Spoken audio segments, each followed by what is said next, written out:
எல்லாருக்கும் வணக்கங்க. நான் மணிகண்டன் பேசுகிறேன். இந்த வீடியோவில் நீங்களும் தெரிந்து கொள்ளுங்கள் அப்படிங்கிற சீரீஸில் இன்று நம்ம பார்க்கக்கூடிய தலைப்பு என்னன்னு கேட்டிங்கன்னா, ரொம்ப சுவாரஸ்யமான தலைப்பு, ஜாதகத்தின் நோக்கம். அதாவது நம்ம வாழ்க்கையில் ஒவ்வொருத்தருக்கும் ஒரு பர்பஸ் அப்படின்னு இருக்கும் இல்லையா? ஒரு செயல் அப்படிங்கிறத செய்கிறோம் அப்படின்னா, இந்த பர்பஸ்க்காக இந்த செயலை செய்கிறோம் அப்படின்னு நம்ம சொல்கிறோம் இல்லையா?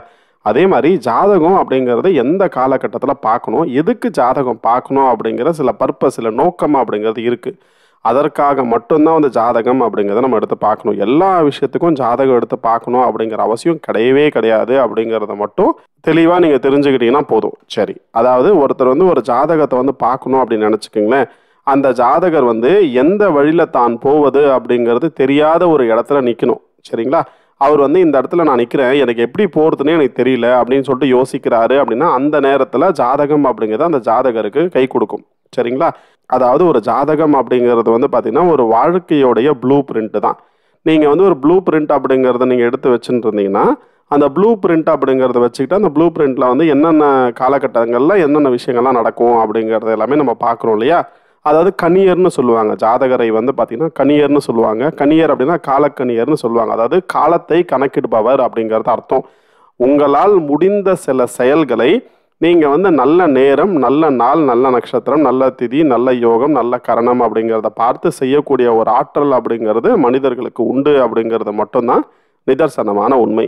அப்போ நம்மளால் முடிஞ்ச சில செயல்களை மட்டும் நம்ம வந்து என்ன காலகட்டத்தில் செஞ்சால் இது நடக்கும் அப்படிங்கிறத நம்ம தெரிஞ்சு அந்த காலகட்டத்தில் அதை செய்யும் பொழுது அது நமக்கு ஒரு பெரிய ஒரு சக்ஸஸ் அப்படிங்கிறத கொடுக்குறது.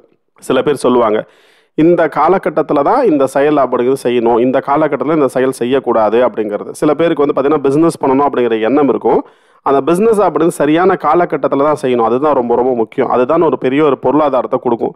அந்த பிஸ்னஸ் அப்படின்னு பொருளாதாரத்தை கொடுக்கணும் அப்படிங்கிற மைண்ட் செட்டில் இருக்கக்கூடியவங்களுக்கு மட்டும்தான் அது பொருந்தும். சரிங்களா? பிஸ்னஸ் அப்படிங்கிறது எல்லாமே வந்து ஃபினான்ஷியலாக வந்து நல்லா வரணும் அப்படிங்கிறது மட்டும் கிடையாது.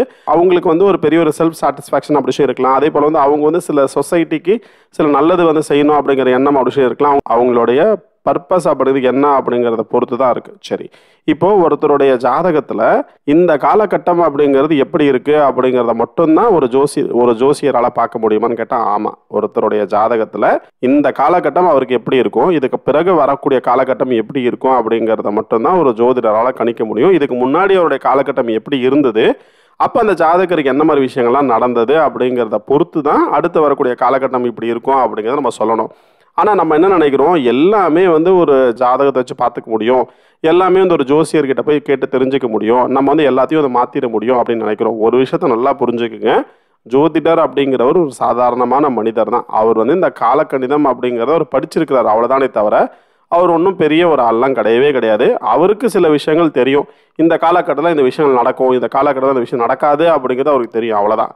அதுவும் உங்களுடைய ஜாதக அமைப்பு அப்படிங்கிறது அப்போ நடக்கக்கூடிய கோச்சாரத்தோட கனெக்ட் ஆகி எல்லாமே நல்லபடியாக இருந்ததுன்னா அது நடக்கும் அப்படிங்கிறது மட்டும்தான் நிதர்சனமான உண்மை.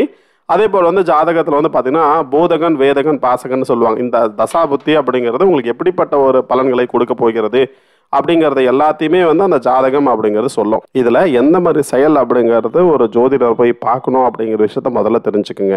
நீங்கள் வந்து ஒரு தொழில் தொடங்க போகிறீங்கன்னு நினச்சிக்கோங்களேன். இந்த காலகட்டம் சரியான காலகட்டமா, இந்த காலகட்டத்தில் இந்த தொழில் தொடங்கினா இந்த தொழில் அப்படி நல்லபடியாக இருக்குமா அப்படிங்கிறத ஒரு ஜோதிடர்கிட்ட கேட்டு நீங்கள் தெரிஞ்சுக்கலாம். அதே போல் பயிரிடுதல்னு சொல்லுவாங்க. பயிர் வைக்கிறது அப்படிங்கிறது இந்த காலகட்டத்தில் பயிர் வைக்கலாமா அப்படிங்கிறத கேட்கலாம். அதே போல் திருமணம் செய்யக்கூடிய காலகட்டம் அப்படிங்கிறது இந்த காலகட்டத்தில் என் பொண்ணுக்கு வந்து வரன் பார்க்கலாமா, இல்லை என் பையனுக்கு வந்து வரன் பார்க்கலாமா, இந்த காலகட்டத்தில் அமையுமா, இல்லை எந்த காலகட்டத்தில் அந்த ஜாதகருக்கு திருமணம் அப்படி முடிவாகும் அப்படிங்கிறத ஒரு ஜோதிடர்கிட்ட கேட்டு நீங்கள் தெரிஞ்சுக்கலாம். இரண்டாவது சீமந்தம் அப்படிங்கிறத நீங்கள், இது எல்லாமே உங்களால் முடிந்த ஒரு செயல். அதாவது இந்த காலம் அப்படிங்கிறது நல்லா இருக்கா, இந்த காலகட்டத்தில் இந்த செயல்களை செய்யலாமா அப்படிங்கிறத நீங்களாக வந்து முடிவு பண்ணக்கூடிய ஒரு செயல்கள். அப்படிப்பட்ட ஒரு செயல்களை தான் நீங்கள் வந்து ஒரு ஜோதிடர்கிட்ட போய் கேட்டு நீங்கள் தெரிஞ்சுக்க முடியும். அதே போல் கிரக பிரவேசம் செய்கிறத வந்து ஒரு ஜாதகர்கிட்ட கேட்டு நீங்கள் வந்து தெரிஞ்சுக்கிட்டிங்கன்னா அது வந்து சரியான காலகட்டமா அப்படிங்கிறத பார்க்கலாம். அதே மாதிரி வந்து இந்த வாகனம் ஏறன்னு சொல்லுவாங்க. அதை புதுசாக நான் வண்டி வாங்கியிருக்கேன், நான் வந்து வாகனம் ஏற போகிறேன், இது வந்து சரியான காலகட்டமா.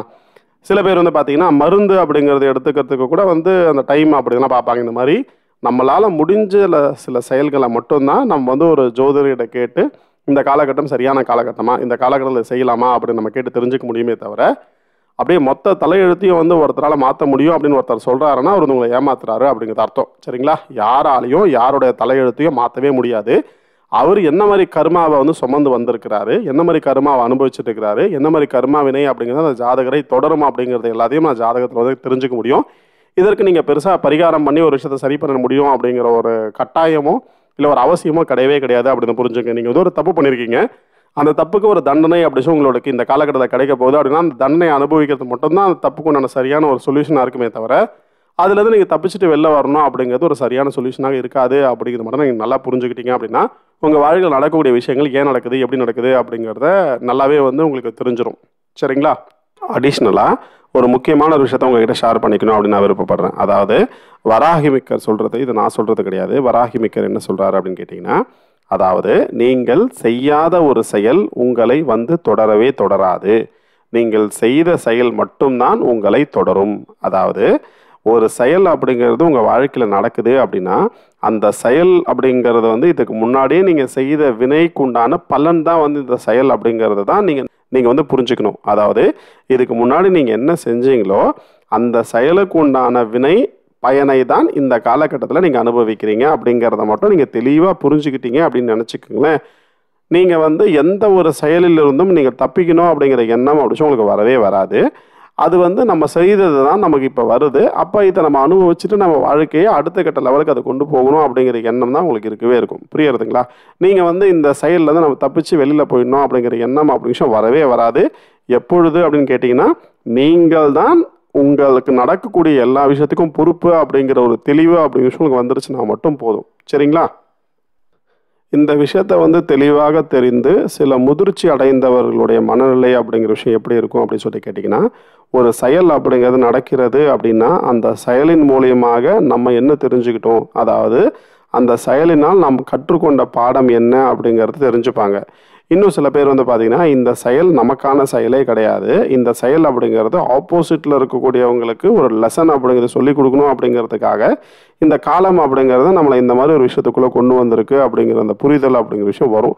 இந்த மாதிரி ஒரு புரிதல் அப்படிங்கிற விஷயம் வருவதற்கு வந்து ஒரு மிகப்பெரிய ஒரு ஞானம் அப்படிங்கிறது வேண்டும், ஒரு பெரிய ஒரு குரு அருள் அப்படிங்கிறது வேண்டும். அதே போல் ஒரு இறை அப்படிங்கிற ஆற்றல் அப்படிங்கிறது அவங்க கூடவே இருக்கணும். அப்படி இருந்தது அப்படின்னா ஒரு செயல் நடக்கும் பொழுது இந்த செயல் அப்படிது எதற்கான இந்த செயல் அப்படி நடக்குது அப்படிங்கிறது தெளிவு அப்படி சொல்லி உங்களுக்கு கிடச்சிரும். அவங்களுக்காக அந்த செயல் நடக்குதா இல்லை ஆப்போசிட்டில் இருக்கிறார் இல்லையா அவங்களுக்காக அந்த செயல் நடக்கிறதா அப்படிங்கிறது. ஏன்னா நீங்கள் மட்டும் இந்த உலகத்தில் தனித்து இல்லை அப்படிங்கிறத மட்டும் நல்லா புரிஞ்சுக்குங்க. ஒன்னோடு ஒன்று தொடர்புடையது மட்டும்தான் இந்த உலகம் அப்படிங்கிற இயக்கத்துக்கு ரொம்ப முக்கியமான ஒரு காரணம் அப்படிங்கிறது மட்டும்தான் நிதர்சனமான உண்மை. இந்த வீடியோ நிச்சயமாக உங்களுக்கு பிடிச்சிருக்கும் அப்படின்னு நான் நம்புகிறேன். இந்த வீடியோ உங்களுக்கு புரிஞ்சிருக்கும் அப்படின்னு நம்புறேன். இந்த வீடியோ உங்களுக்கு பிடிச்சிருந்தா லைக் பண்ணுங்கள், உங்கள் மற்ற எல்லா நண்பர்களுக்கும் ஷேர் பண்ணுங்கள். இந்த சேனலுக்கு நீங்கள் சப்ஸ்கிரைப் பண்ணாமல் இருக்கீங்கன்னா மறக்காமல் சப்ஸ்கிரைப் பண்ணிக்கோங்க. இதே போல் பல சுவாரஸ்யமான விஷயத்தை நான் நிச்சயமாக உங்களோட ஷேர் பண்ணிக்கிறேன். இந்த வீடியோ பற்றின உங்களை மேலான கருத்துக்களை கீழோட கமெண்ட் பாக்ஸில் தெரிவிங்க. உங்களோட ஒவ்வொரு கருத்துக்களும் எங்களுக்கு ரொம்ப ரொம்ப முக்கியம். நான் ஒரு 1000-1700 வீடியோஸ்க்கு மேலே பண்ணியிருக்கேன். ரொம்ப முக்கியமான ஒரு 10-15 வீடியோ எடுத்து கீழே டிஸ்கிரிப்ஷனில் கொடுத்துருக்கேன். மறக்காமல் அந்த வீடியோ பாருங்கள், நிச்சயமாக ரொம்ப உபயோகமாக இருக்கும். உங்களோட ஜாதகத்தை பற்றி தனிப்பட்ட முறையில் நீங்கள் தெரிஞ்சுக்கணும் அப்படின்னு விருப்பப்பட்டீங்க அப்படின்னா என்னோட வாட்ஸ்அப் நம்பருக்கு நீங்கள் தளமாக தொடர்பு கொள்ளலாம். என்னோட வாட்ஸ்அப் நம்பர் உங்களுக்கு தெரியும், 9962410058. நன்றி, வணக்கம்.